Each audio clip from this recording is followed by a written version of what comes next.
BSF जवान के थाली कांड से हिला हिंदुस्तान का नाश्ता आपको दिखाऊंगा जो कि एक पराठा मिलता है जिसमें ना कुछ भी नहीं है, ना अचार है, ना सब्जी है, सिर्फ चाय के साथ। सीने पर गोली खाने वालों की थाली में क्या है? फल जो है जिसके अंदर सिर्फ हल्दी और नमक होगा, उसके सिवाय कुछ नहीं होगा। जवानों के खाने की सबसे बड़ी पड़ताल, थाली कांड का सच। बीएसएफ का वो जवान गुस्से में था, वो नाराज भी था और वो आरोप भी लगा रहा था।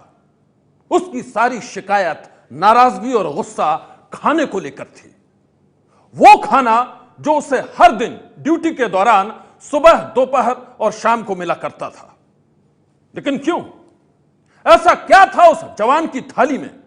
हर कोई जानना चाहता है उस जवान की थाली का सच। सनसनी में आज देखिए कैमरा में कैद उस बीएसएफ की कहानी जिसने पूरे देश में फैला दी है सनसनी। देश की मीडिया को, नेताओं को दिखाएंगे। हिंदुस्तान को हिला देने वाला ये वीडियो सवाल खड़े करता है। मैं सुबह का नाश्ता आपको दिखाऊंगा जो कि एक पराठा मिलता है जिसमें ना कुछ भी नहीं है, ना अचार है, ना सब्जी है, सिर्फ चाय के साथ। ये वीडियो हमें शर्मिंदा करता है। ये वीडियो हमें सोचने के लिए मजबूर करता है। हल्दी, नमक और कुछ नहीं इसके सिवाय। 10 घंटा ड्यूटी जवान करने के बाद ये डालना, इसमें प्याज है, ना लहसुन, अदरक नहीं। कि क्या हमारे जवानों की असल जिंदगी इतनी बदतर है? क्या सीने पर गोली खाने वाले जवानों को एक वक्त का पौष्टिक खाना भी नसीब नहीं होता? सिर्फ हल्दी हल्दी दाल में और कुछ नहीं, ना प्याज, ना लहसुन, ना कम से कम जीरे का ही तड़का मार दिया कर गुरु।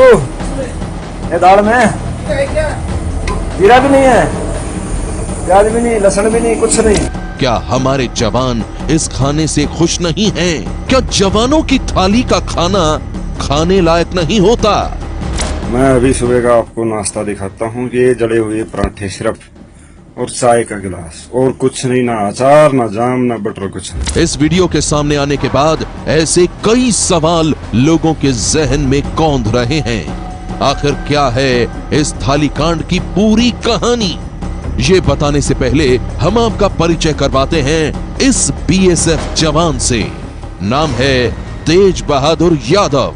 मैं बीएसएफ 29 बटालियन सीमा सुरक्षा बल का जवान। मैं चाहता हूं कि आप पूरे देश की मीडिया को, नेताओं को दिखाएं कि हमारे अधिकारी हमारे साथ कितना अत्याचार व अन्याय करते हैं। ऐसी हालात हैं कई बार तो जवान भूखे पेट भी सोना पड़ता है। मैं सुबह का नाश्ता आपको दिखाऊंगा जो कि एक पराठा मिलता है जिसमें ना कुछ भी नहीं है, ना अचार है, ना सब्जी है, सिर्फ चाय के साथ। बीएसएफ के जवान तेज बहादुर यादव के इस वीडियो को जिसने भी देखा वही दंग रह गया। हर कोई ये सवाल पूछने लगा कि क्या दिन रात देश की सुरक्षा में तैनात जवानों को ऐसा खाना दिया जाता है?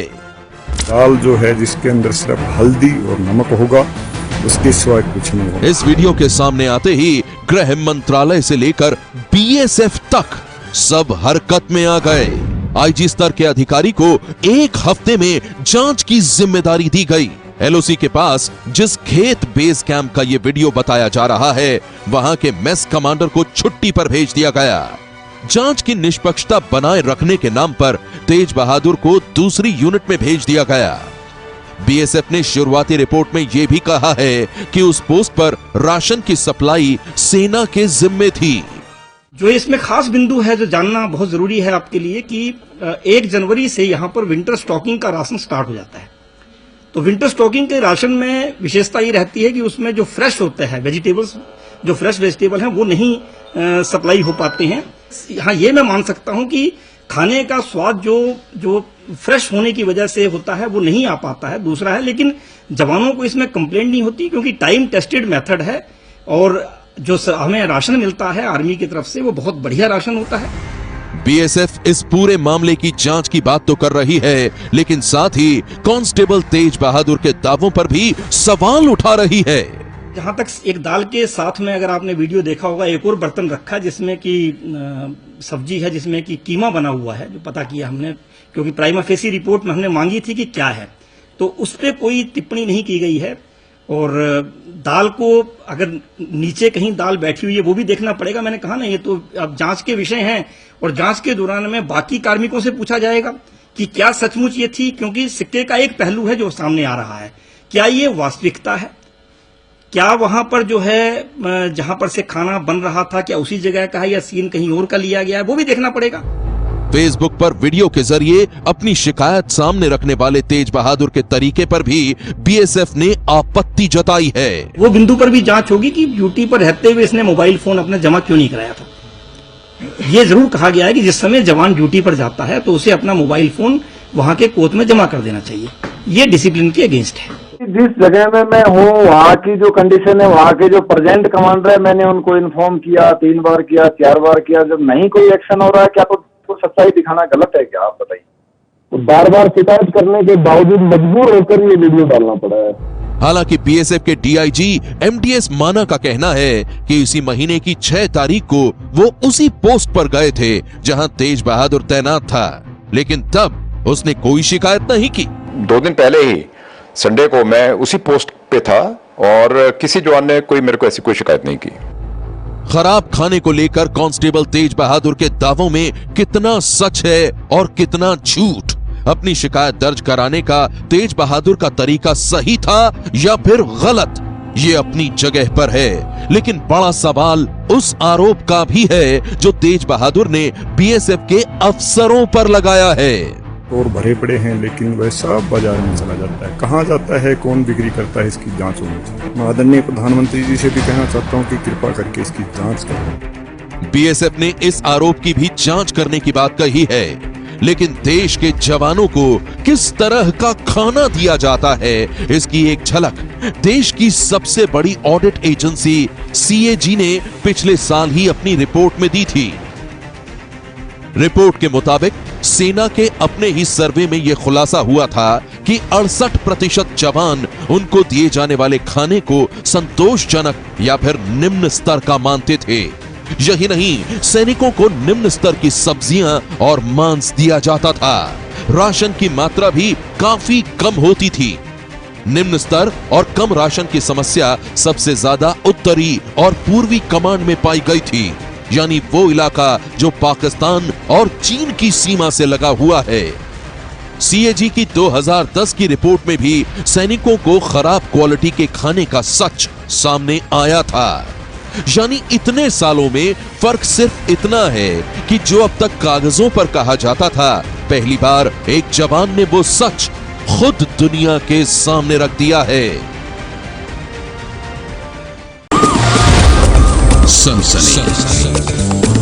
बीएसएफ जवान तेज बहादुर के वीडियो ने पूरे देश में मचा दी है हलचल।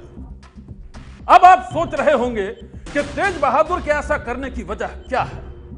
इस सवाल के जवाब तलाशने एबीपी न्यूज पहुंचा तेज बहादुर के गांव। सभी देशवासियों को मेरा गुड मॉर्निंग, नमस्कार, जय हिंद। मैं बीएसएफ 29 बटालियन सीमा सुरक्षा बल का जवान। ये हैं तेज बहादुर, बीएसएफ 29 बटालियन के जवान, और ये है तेज बहादुर का गांव।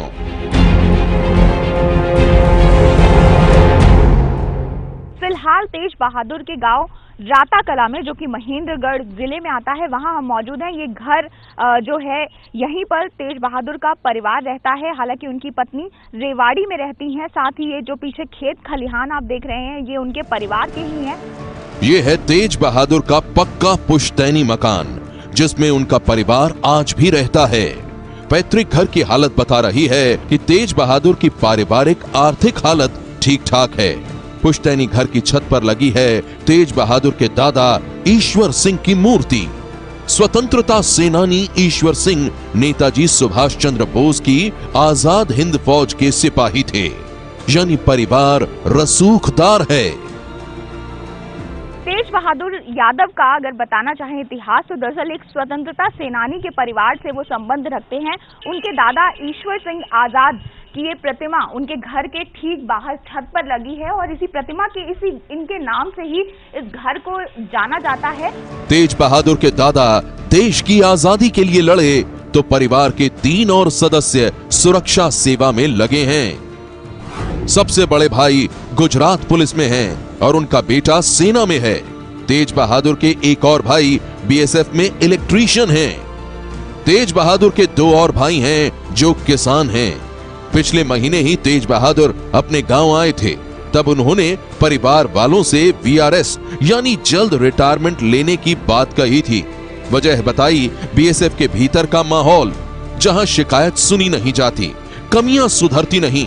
इसलिए झंझट से मुक्ति पाके तेज बहादुर घर आकर खेती करना चाहते थे। बंटवारे के बाद तेज बहादुर के हिस्से 2 एकड़ जमीन आई है। शायद यही वजह है कि परिवार ने आर्थिक वजहों से उसे वीआरएस लेने से मना किया था।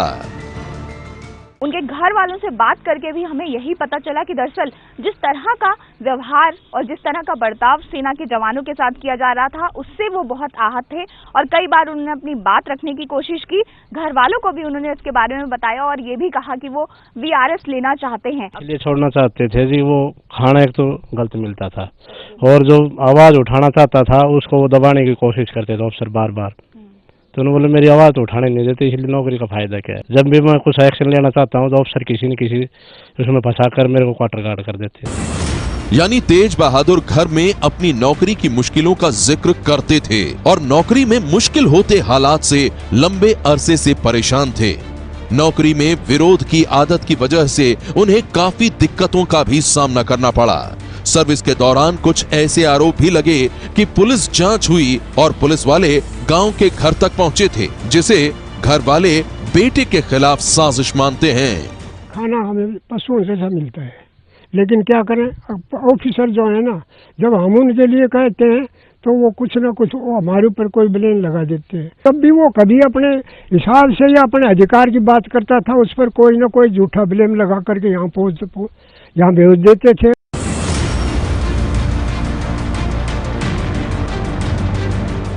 पति की ड्यूटी की वजह से तेज बहादुर की पत्नी शर्मिला और बेटा रोहित रेवाड़ी में रहते हैं। शर्मिला निजी कंपनी में नौकरी करती हैं और बेटा 12वीं करके आईआईटी की तैयारी कर रहा है। शर्मिला के मुताबिक उनके खिलाफ बार बार अनुशासनहीनता की कार्रवाई इसलिए होती है क्योंकि वो गलत के खिलाफ बोलते हैं। कई बार बताया कि बोलते भी हूँ, कोई और तो बोलता नहीं है, मैं ही बोलता हूँ, इसलिए मेरे को इधर उधर भेज देते हैं। तभी उन्होंने ये मजबूरी में आपके ये वीडियो डाला है। 20 साल की ड्यूटी में तेज बहादुर पश्चिम बंगाल, मणिपुर, असम, त्रिपुरा में भी अपनी सेवाएं दे चुके हैं।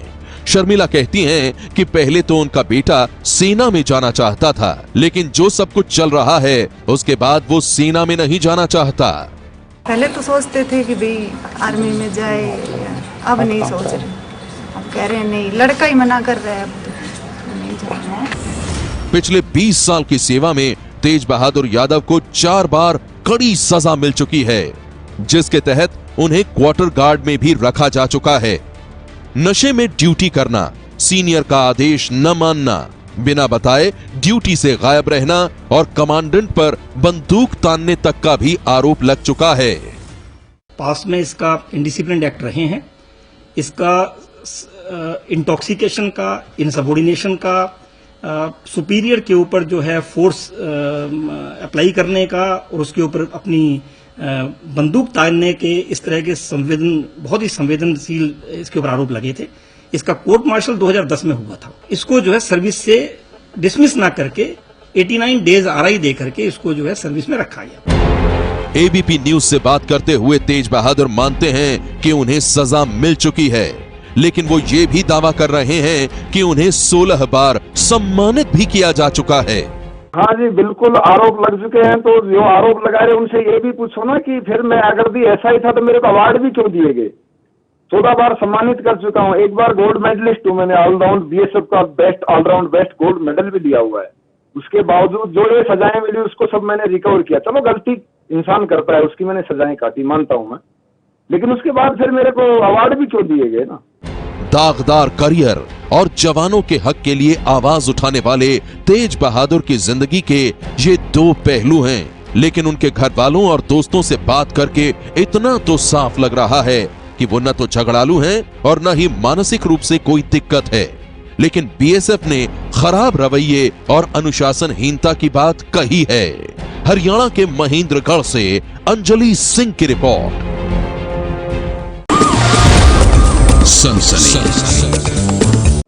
आपने तेज बहादुर के घर वालों की आवाज सुनी। एबीपी न्यूज उस जगह पर भी पहुंचा जहां तेज बहादुर ड्यूटी पर तैनात रहे, जहां उन्होंने ड्यूटी के दौरान वीडियो बनाया।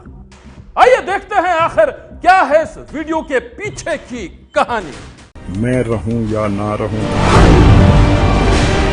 अब तक आपने तेज बहादुर के आरोप सुने। सिर्फ हल्दी हल्दी दाल में और कुछ नहीं, ना प्याज ना लहसुन, ना कम से कम जीरे का ही तड़का मार दिया कर गुरु। अब तक आपने तेज बहादुर के कैमरे में उनकी ड्यूटी वाली जगह देखी। पीछे का दृश्य शायद आप लोग देख रहे होंगे, फोटो में शायद आपको बहुत अच्छे लग रहे होंगे, लेकिन हमारी क्या सिचुएशन है ना ये कोई मीडिया दिखाता है। तेज बहादुर के कैमरे में बर्फ से लदी घाटी देखी।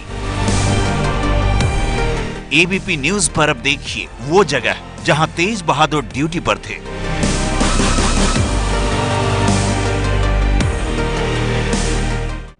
बारी बारी से हम आपको ग्राउंड जीरो की पूरी तस्वीर दिखाएंगे, क्योंकि हमारे संवाददाता आप तक इस खबर की पूरी सच्चाई पहुंचाने के लिए पहुंचे हैं उस जगह पर जहां तेज बहादुर तैनात थे।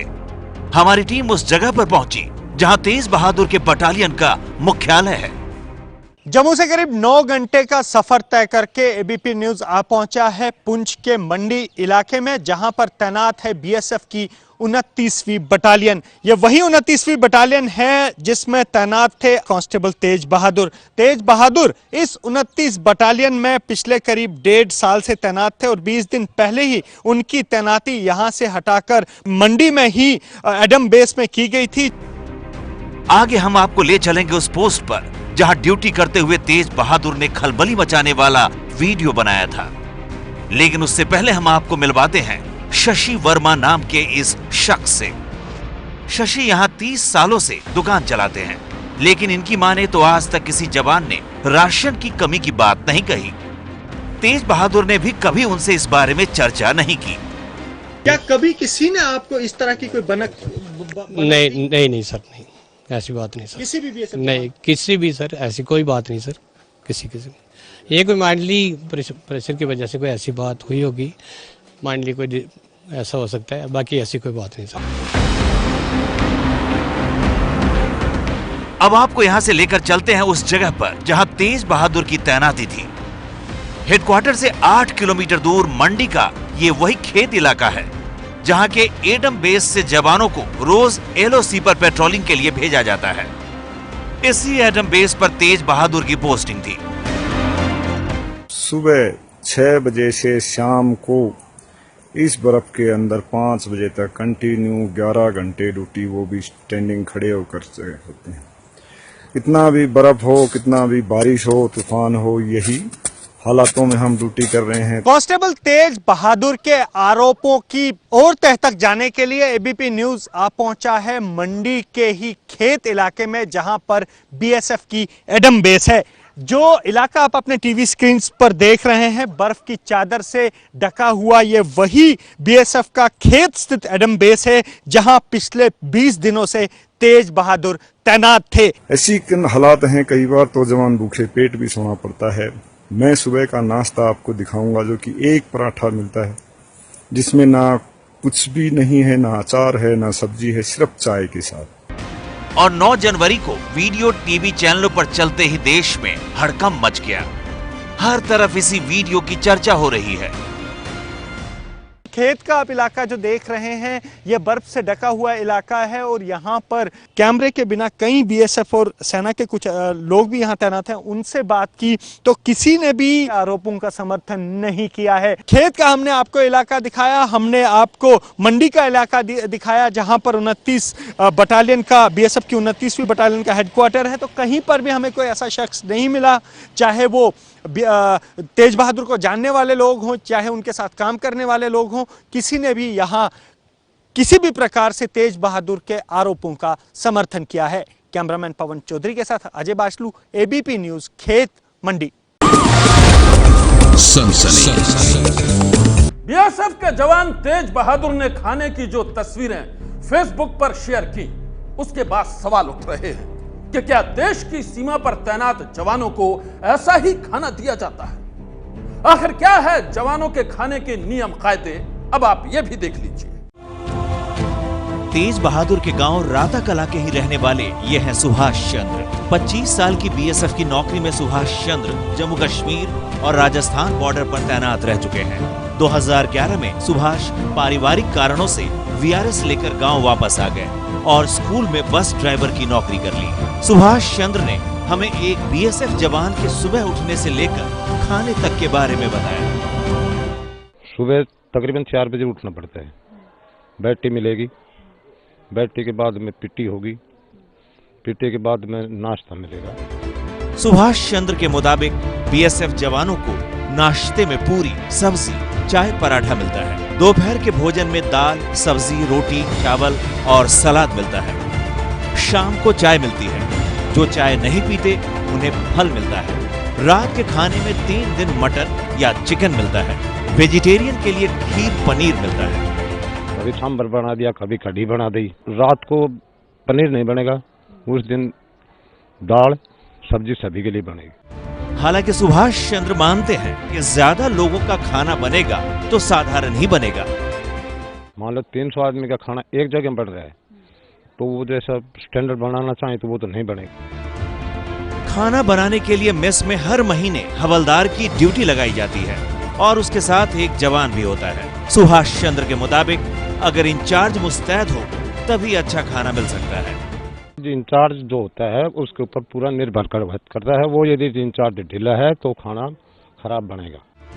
बीएसएफ का कुल बजट 1000 करोड़ का होता है, जिनमें से 7 से 9% खाने का होता है। कैलोरी के हिसाब से राशन का मेन्यू तय होता है। पहाड़ी इलाकों में हाई कैलोरी और मैदानी इलाकों में कम कैलोरी का खाना मिलता है। 2 टाइप का रेशन है, एक तो है हाई एल्टीट्यूड रेशन, एक होता है नॉर्मल रेशन। ये जहाँ पर होता है पहाड़ी एरिया में वो हाई एल्टीट्यूड रेशन रहता है।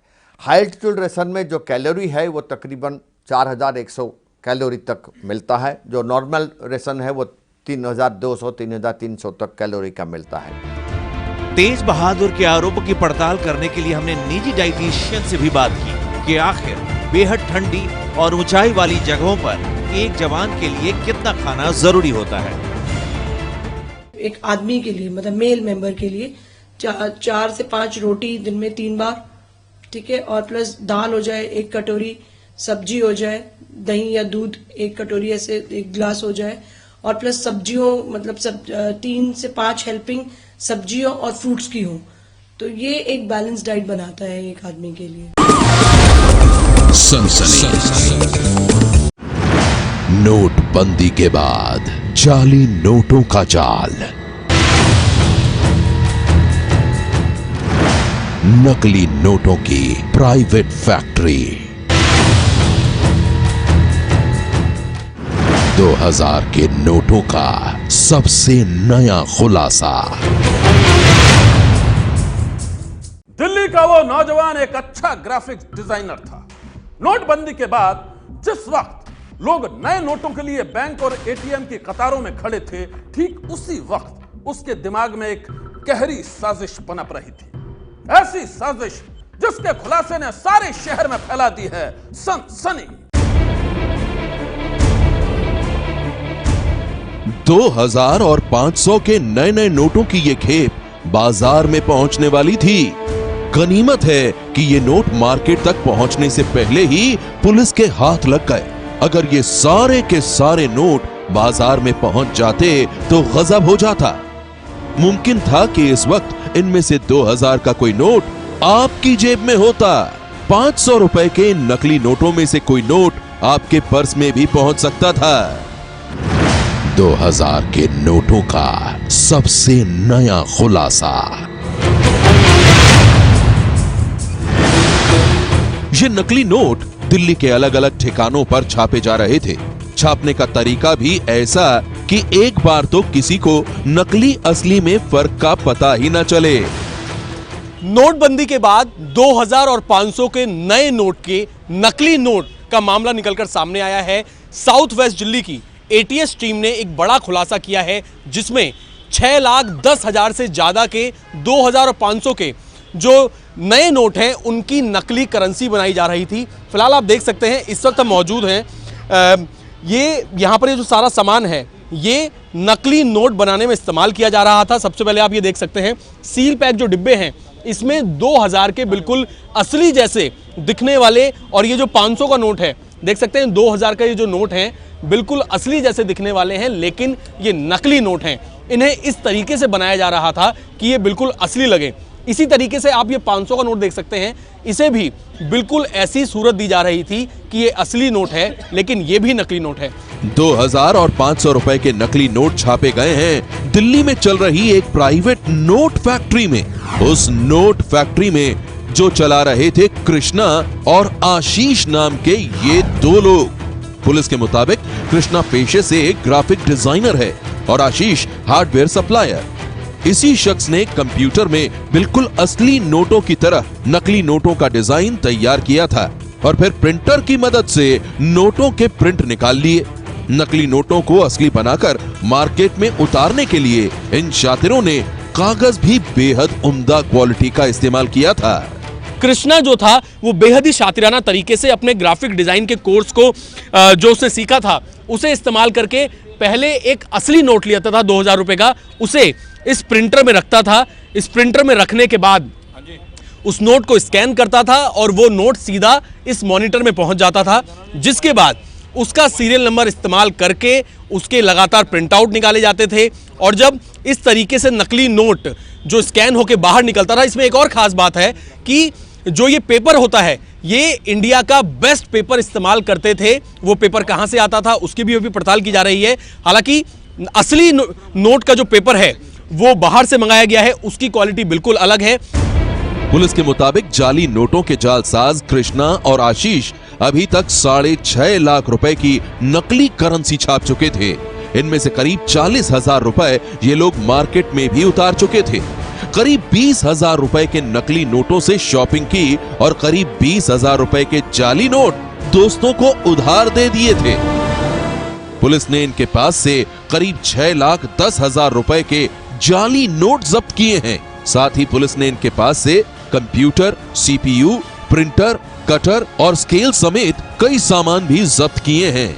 इनकी टीम ने 2 लड़कों को इंटरसेप्ट किया है, जिनके पोजीशन से 6,10,000 रुपये, 10,500 रुपये जो नए नोट हैं, फेक प्रिंटेड नोट हैं, वो इनके पोजीशन से रिकवर किए हैं। पकड़े जाने के बाद ये दोनों शातिर नकली नोट छापने को अपनी मजबूरी बता रहे हैं। नकली नोटों के मास्टरमाइंड कृष्णा की दलील है कि पिछले दिनों इसकी नौकरी चली गई थी। उसके बाद आगे पढ़ाई के लिए इसे रुपयों की सख्त जरूरत थी, इसीलिए इसने घर में ही नकली नोटों की प्रिंटिंग प्रेस लगा डाली। कृष्णा एक पढ़ा लिखा शख्स है। कृष्णा, आपने ग्राफिक डिजाइनर का कोर्स किया हुआ है, उसके बाद नकली नोट के धंधे में आप किस तरीके से शामिल हुए, आइडिया क्या आया? क्या आपकी कोई नौकरी का भी कोई सवाल था जो बात हुई थी? सर धंधा नहीं करा सर हमने, तो मजबूरी में बस थोड़ा सा। मजबूरी क्या थी ये बताइए। सर पैसों की जरूरत पड़ गई थी थोड़ी सी। आप ग्राफिक डिजाइनर हैं, आप अच्छी खासी नौकरी कर सकते थे, क्या जरूरत? सर इस साल मैंने ITI करनी थी, बस ये 2-4 हज़ार रुपए की जरूरत थी सर मुझे, उसके लिए मैंने करा। नकली नोटों के नटवरलाल पुलिस की गिरफ्त में आने के बाद भले ही माफी मांग रहे हैं, वहीं दिल्ली पुलिस को शक है कि इस गोरख धंधे में कृष्णा और आशीष के साथ कुछ और लोग भी शामिल हो सकते हैं। पुलिस इनके साथियों और नकली नोटों की छपाई के दूसरे ठिकानों की तलाश में है। साथ ही बाजार में पहुंच चुके नकली नोटों को बरामद करने की कोशिश कर रही है। सबसे बड़ी चुनौती यही है कि जो नोट मार्केट में सर्कुलेट किए जा चुके हैं उन्हें वापस लाना और इनके बाकी के लोगों तक पहुंचना जो और नकली करेंसी के साथ कहीं पर हो सकता है घूम रहे हो। 3 जगह थी दिल्ली में, 3 अलग अलग ठिकाने थे निजामगढ़ के अलावा, जहां पर ये नए नोट जो हैं इन्हें छापने का गोरख धंधा चल रहा था। फिलहाल पुलिस इस पूरे मामले की जांच कर रही है। कैमरामैन मनोज कुमार के साथ अभय पराशर, ABP न्यूज, दिल्ली। नोटबंदी के बाद एक बार फिर सामने आया है गुनाह का नया तरीका। कुछ हाईटेक क्रिमिनल्स रच रहे हैं कैशलेस लूट की साजिश। लुटेरों का वो गैंग फोन पर शिकार फंसाता है, बिजनेस के बहाने लोगों को अपने शहर में बुलाता है और फिर उनका बैंक अकाउंट खाली कर देता है। कैशलेस लूट में माहिर बदमाशों ने यूपी पुलिस की नींद उड़ा दी है। मथुरा के हाईटेक लुटेरे। हमको परसों से फोन आ रहा, अभी तुमसे 30 वाटर कूलर खरीदने हमको। आरटीजीएस को बनाया लूट का हथियार। 2 लाख रुपए। 2 लाख रुपए कैसे लूट लिया?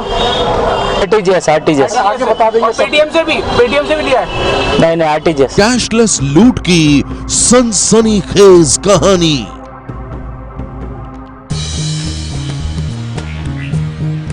ये है चावल कारोबारी मुरलीधर और ये हैं इलेक्ट्रॉनिक सामान के व्यापारी हरि किशन। चावल कारोबारी मुरलीधर कर्नाटक के रहने वाले हैं और हरि किशन हरियाणा के फरीदाबाद में रहते हैं।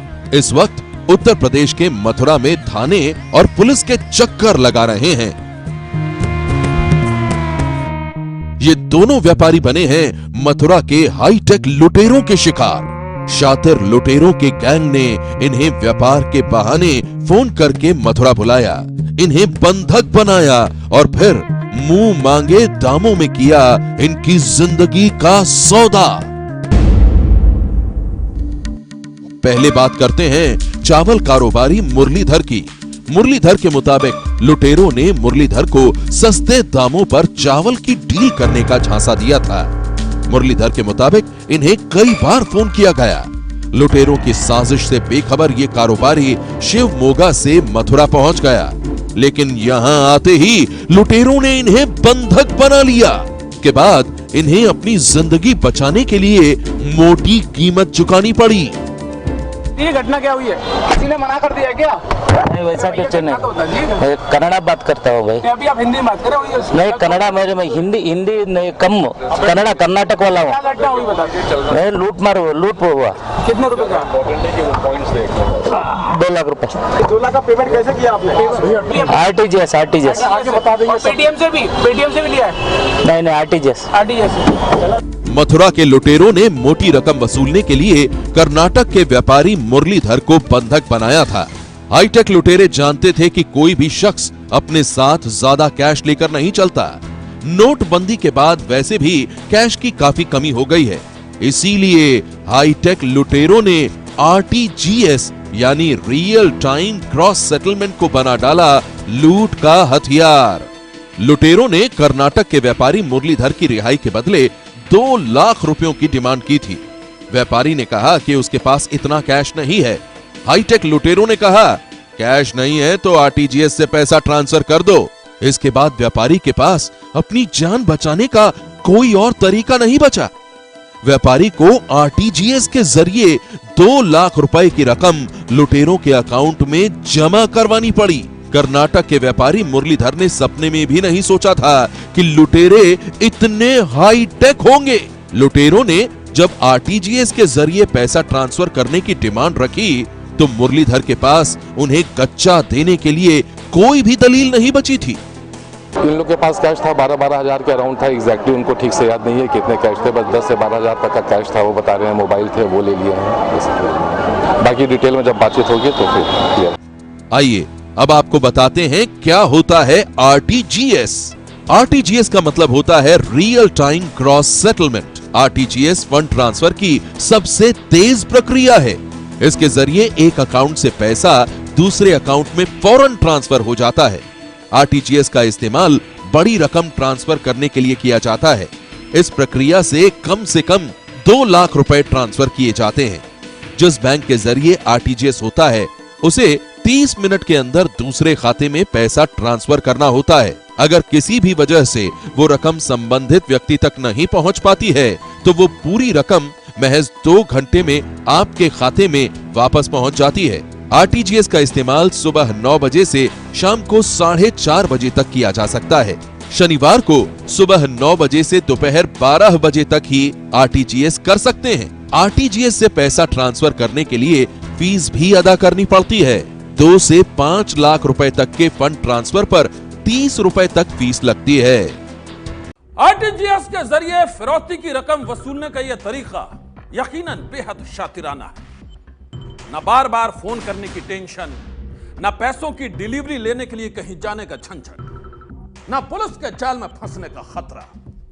मथुरा के हाईटेक लुटेरे अपने दूसरे शिकार यानी हरिकिशन से भी इसी तरह पैसा वसूलना चाहते थे। फरीदाबाद के उस व्यापारी की आपबीती सुनकर यकीनन आपके भी रोंगटे खड़े हो जाएंगे। वो बंदा आया शहर के ऊपर ही, गाड़ी हमारी थोड़ी टाइट बंद है और हमसे सीना झपटी हुई है। हमें मारने की भी हो रही है, पर मैंने बाबू ने समझाया मैं कि नहीं भाई ऐसे वो चीज चैन वैन पैसे वैसे सारे कुछ है। अगर हमको 2 घंटे हो गए हैं। फरीदाबाद में इलेक्ट्रॉनिक सामान बेचने वाले व्यापारी हरिकिशन के चेहरे पर मौत का खौफ साफ देखा जा सकता है। इन्होंने कई घंटे मथुरा के हाईटेक लुटेरों की कैद में गुजारे हैं। हरिकिशन के मुताबिक लुटेरों ने इन्हें वाटर कूलर लगवाने के बहाने मथुरा बुलाया था और मथुरा पहुंचते ही लुटेरों ने इन्हें भी बंधक बना लिया था। मौत के मुंह से लौटे हरिकिशन के मुताबिक लुटेरे इनसे भी लाखों रुपए वसूलना चाहते थे, लेकिन जब उन्हें पैसा नहीं मिला तो वो लोग लूटपाट और मारपीट पर उतर आए। हमको परसों से फोन आ रहा है तुमसे 30 वाटर कूलर खरीदने हमको। हम वाटर कूलर बेचते हैं तो हमारे स्कूलों में, हॉस्पिटलों में, थाने में हर एक जगह चलते हैं। इसमें काफी सपोर्ट हो रही है। अभी तो कुछ जाना नहीं आना नहीं कुछ नहीं। फरीदाबाद के व्यापारी हरिकिशन और कर्नाटक के कारोबारी मुरलीधर जैसे तैसे अपनी जिंदगी बचाकर आए हैं। लुटेरों के चंगुल से छूटे इन व्यापारियों ने मथुरा पुलिस को अपनी आपबीती सुनाई तो पुलिस वाले भी हैरान रह गए। यहाँ पे जो है 2 लोग अलग अलग हैं। एक फरीदाबाद से 2 लोग आए थे और 2 लोग हैं जो कर्नाटक से आए थे। एक जो कर्नाटक से आए थे उनका राइस का कारोबार था और जो फरीदाबाद से आए हैं उनका वाटर कूलर का कारोबार था।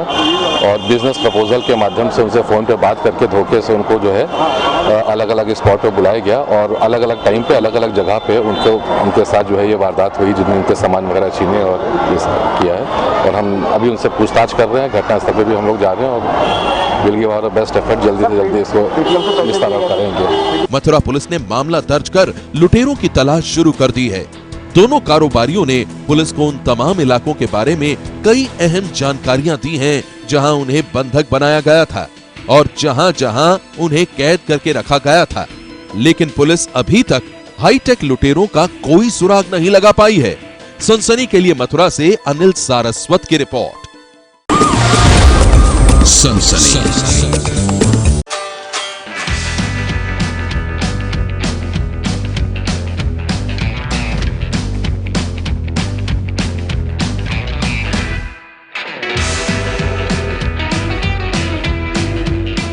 पतंजलि एलोवेरा जेल अपनाएं, पिंपल्स रिंकल्स मिटाएं, मॉइस्चराइज्ड ग्लोइंग स्किन पाएं, खतरनाक केमिकल से अपनी कोमल त्वचा को बचाएं। Zandu pure honey and I am 100% sure यही है नो एडेड शुगर हनी, क्योंकि इसका हर बैच जर्मन लैब में एडेड शुगर के लिए टेस्ट होता है और रिजल्ट आप खुद चेक कर सकते हैं। zandupureHoney.com टाइप कीजिए, बैच नंबर डालिए और खुद श्योर हो जाइए। फिर मैं आपका हनी क्यों यूज करूं? सस्ता है इसलिए। ज़ंडू प्योर हनी, प्योरिटी का पूरा प्रूफ। नया निकोटेक्स सिगरेट छोड़ने में मदद करे और साथ में दे टीथ व्हाइटनिंग भी।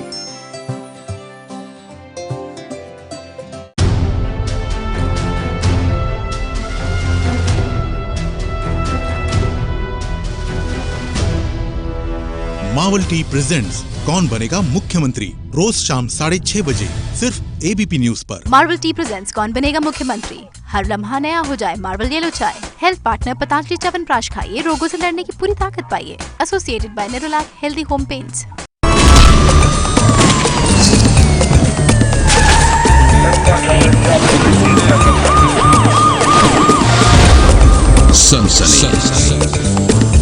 सनसनी में अब दास्तान एक ऐसे विधायक की जो सत्ता के नशे में मर्यादा को भी भूल गया। एक छात्रा की मौत के बाद उसने मासूम बच्चियों से ऐसे सवाल पूछे कि सुनकर कोई भी सन्न रह जाए। लग रहा है कि उसके साथ गलत हुआ। किनके साथ कैसे था? ब्लड कहाँ से आया था? ब्लड मतलब शरीर से ही था, इतना से नीचे ही था।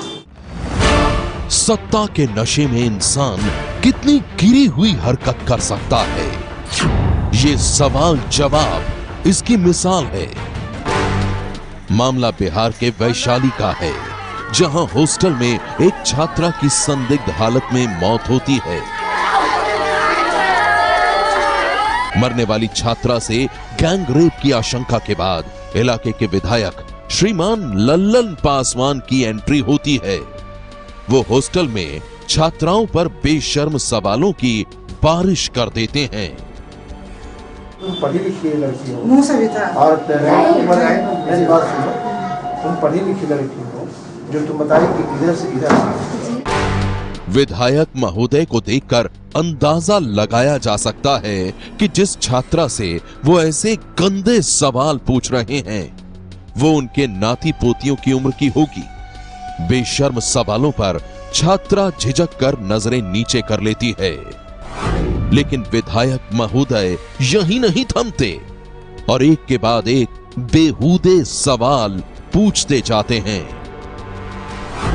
तो समझदारी तुम्हारी है, 7th 8th की लड़की हो, 8 की लड़की हो, तुमको तो समझदारी है इतनी, उसके साथ गलत बात है इसका।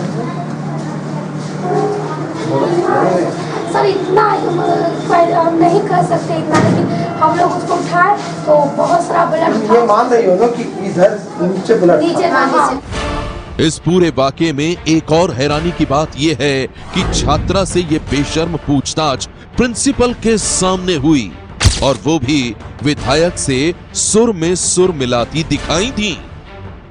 ब्लड कहाँ से आया था? ब्लड मतलब शरीर से ही था, इतना से नीचे ही था। तुम पढ़ी लिखी लड़की हो, मुंह से भी था और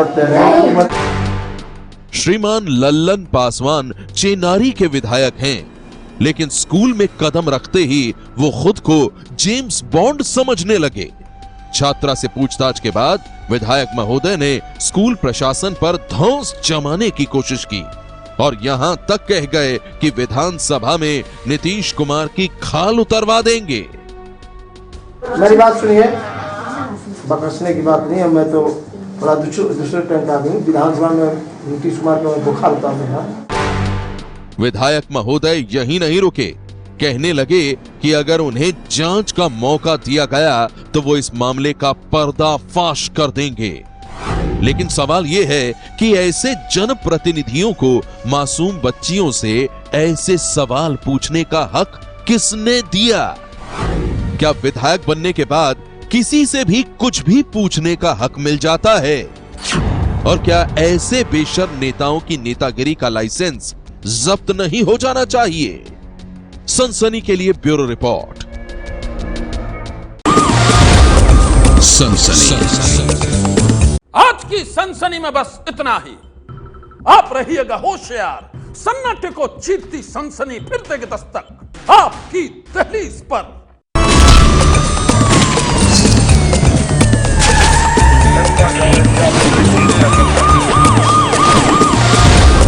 सनसनी।